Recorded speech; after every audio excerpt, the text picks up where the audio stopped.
Welcome back. She has returned from her very, very mild vacation. Let's see if I can get through this without her. Ready? Watermelon is the perfect summer food. Light, refreshing, delicious. But instead of eating it as a snack, why not make a tasty salad? Here to share one of her delicious watermelon recipes is our foodie queen, Stephanie Hansen, everybody. I did it. You did it. I made it through the whole segment. I know. Welcome back. Okay, welcome back. Now, have you ever cut a watermelon? We're going to just start there. I haven't actually, and I mean that. I'm not making a joke. I've never cut a watermelon. Okay, I don't know how that's possible. Your mom never made the serrated ridges and. No. Okay, no. so. I probably, maybe when I was a kid. All right. I definitely don't like at the lake. Okay. Because the Mama Haas has a very particular way of cutting everything, and Okay. I learned that early in my marriage. I cut onions wrong one time, and I got a very weird facial expression That's from my funny. mother-in-law. Yeah. So I no longer volunteer All to right. cut a single fruit or vegetable. Well, the Yeah. first thing I want to tell you about is when you go to the store and you're buying your watermelon, see this big yellow, looks like a stain, oh, it's not good, you wouldn't want to buy that one? Yeah? You want this yellowy brown thing to be as large and as prominent on your watermelon as possible, because that is an indication of sweetness.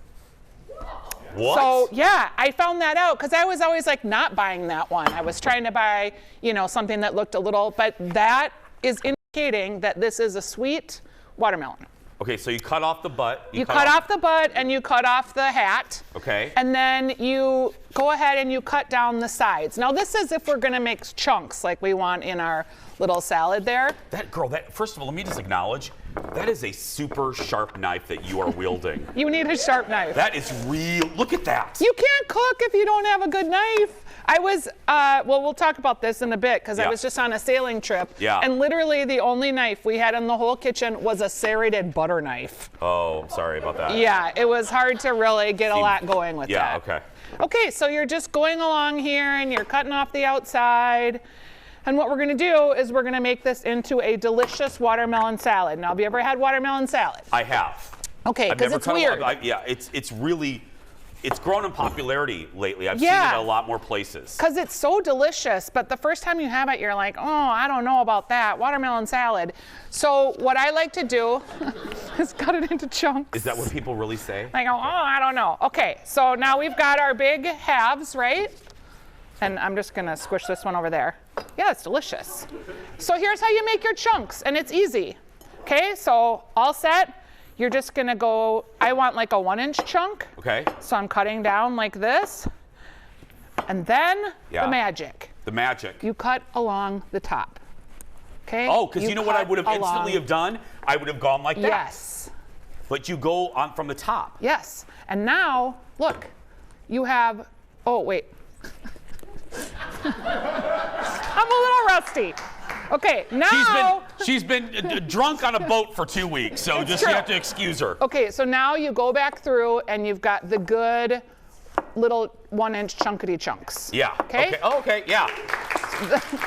This looks like I just massacred something. Yeah, it does. It looks like a horror movie. Yep, but there you go. Okay, so then you take your chunks and you have to use your imagination here because you know what this is in this pile right here? What's that? That's the feta that's supposed to go on my salad. Yeah. So we cut our chunks, we put them on a platter. Okay, wait a minute. Wait a minute. We take our imaginary cheese. Wait a minute. Can I just say, let me just, okay. I got imaginary cheese. Let me be clear.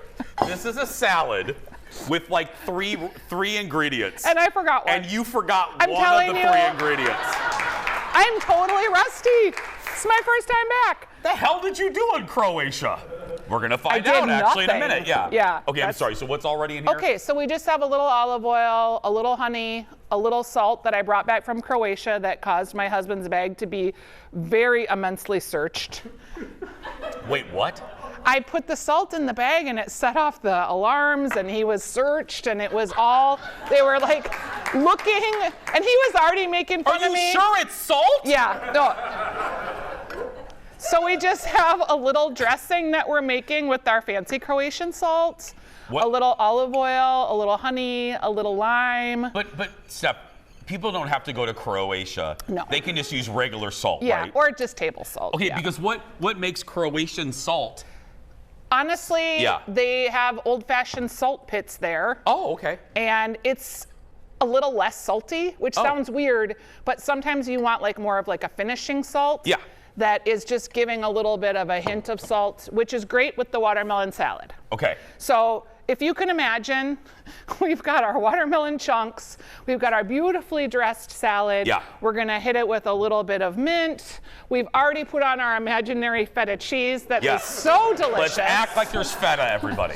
And then my favorite tool, Yeah. what is this? That's the zester. The zester. The zester. Yep.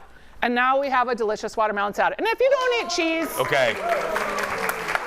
Let me get a little. yeah, if you don't eat cheese, you wouldn't need to have cheese, but, oh, okay, someone gave you a fork. Yeah. I didn't bring forks either.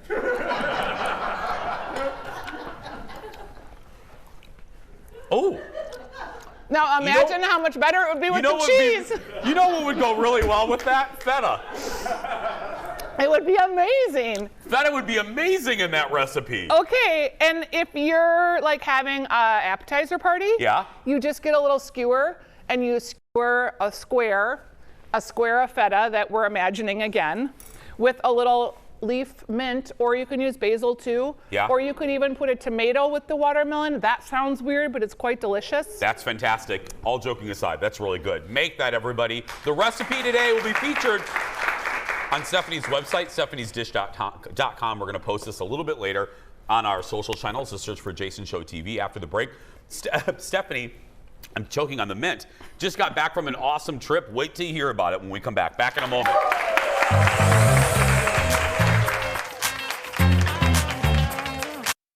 Welcome back. Our buddy Stephanie's here. You missed her. So, as we joked in the other segment, she just got back from an awesome trip to Croatia and Italy. And you went sailing, right? We did. My husband's a captain, so. Wait, Leo, that's the wrong picture. Leo, now damn it, Leo, that's the wrong picture of Stephanie. Wow. Steph, I apologize. I'm very sorry, Steph. The control room wasn't supposed to show that photo of you from 1987. That is what I looked like when I met Kurt. That Really? was, yes. In fact, I might have been wearing that outfit on our first date. Really? And then I had to walk home the next morning wearing it through Loring Park. Oh my goodness. Well, let me just tell you that if Stephanie posted that on Facebook last night. That is now my cover photo for you when you call me. It is fantastic. Anyway, okay, Leo, let's really show the sailing. How funny. Okay, tell the folks what we're looking at here. Okay, Oh my so goodness. this is when we first got on the boat, and you're in a marina, and we were in Trogir, Croatia. I've been sailing in Croatia. This is my 4th time, and it was the most busy it's ever been. So this port is super busy, but I'm taking you into the boat because a lot of people have questions about like, well, do you literally like stay on the boat the whole time? Yes, we do. This boat we rented was a 38-foot. It has 3 bedrooms. Kurt and I don't have to sleep in the same room, which is awesome because when you're on a boat, it's really hot. Yeah. And like it's just noisy and clankety clank, and so it's good to have your own space in case. So you did not stay at a hotel in Croatia. No. You lived on a boat. Yes, this was our refrigerator, and it has no freezer. You literally just have like a little hutch, and you put your food in there. Okay, let's look And at yeah. some of the, there's Okay, the lobster. there's the lobster. Yeah. That was one of our first days. We were in a beautiful bay. The water there is just so crystal clear. That's gorgeous. And the towns, like, look at that, just beautiful. That's Korčula. The towns are small and quaint. The Croatian people are lovely. Yeah, what is it about Croatia? You mentioned just a second ago that you've been there 4 times. What is it that keeps, for people that have never been there, what is it about Croatia for you? It's like being in a foreign country with beautiful architecture, tons of old history. And this sounds really American, but I'm just going to say it. They all speak English because they watch Croatian television and it's all dubbed in English, and they're forced to learn English at their schools. So you can speak the language with everyone. You can figure out the money. It just feels very easy to communicate and to get around. And if you're sailing, you know, there's a lot of questions like, can I park here? Can I moor here? Do I need to anchor? There's just a lot of stuff, so it's real easy. Well, let's look. Leo, roll the video. What are we looking at here, Steph? Oh. Is he naked? Yeah. Okay. No, he's got shorts on. Okay, good. Okay, so one night there was a thunderstorm, which does not happen in Croatia very often, and there was lightning. And we were supposed to go to a restaurant and have lobster pasta that night, but if you're on a boat, you always have an emergency meal just in case your plans don't work out. And it was 45-mile-an-hour winds. And it was lightning, so we couldn't get in our dinghy and obviously go across to dinner. So we had our emergency meal, and this is Kurt making pasta. Look at him. Yeah, at some point he was tossing the pasta and he was naked from the chest up. And so he was getting like hot cream on his nipples. Hot cream on his nipples. Hot cream on his nipples. Actually the name of Stephanie's autobiography. Yeah. That's right, yeah. That would be so funny. Yeah. Okay, that is like a tuna tartare. People wonder what you eat in Croatia. You might think like pierogies and that sort of thing, but no, it is fish, it's Mediterranean, it's seafood based. They don't really have pasta in Croatia, which is kind of interesting because it's right across the Adriatic from Italy, but this town is Vis, and this is where Mamma Mia was filmed. Oh, and really? That was where they have the wedding scene, where they had the wedding in the church. I was there when they filmed that scene, and we went back. And look at this stuff. Yeah, so this is coming into Vis. When you come into these Croatian towns, do you want to know what you hear? What? The cicadas are so loud. Really? So loud, it's like the backdrop of your whole trip. They're so loud. Oh. Yeah, it's very interesting. When you stop hearing them, you realize, oh, it's so quiet. This went in a totally different direction. I mean, hot cream on the nipples, we had cicadas. Yeah. We had it all. And she's everything. Stephanie It was Hansen, great. everybody. For more, go to stephaniesdish.com. Stephanie's new cookbook, The True North Cabin Cookbook, is available for pre-sale right now. Go get this book before it sells out, because unlike Britney Spears, there was paper to print Stephanie Hansen's book. We'll be right back, everybody. Back in a moment. Yeah.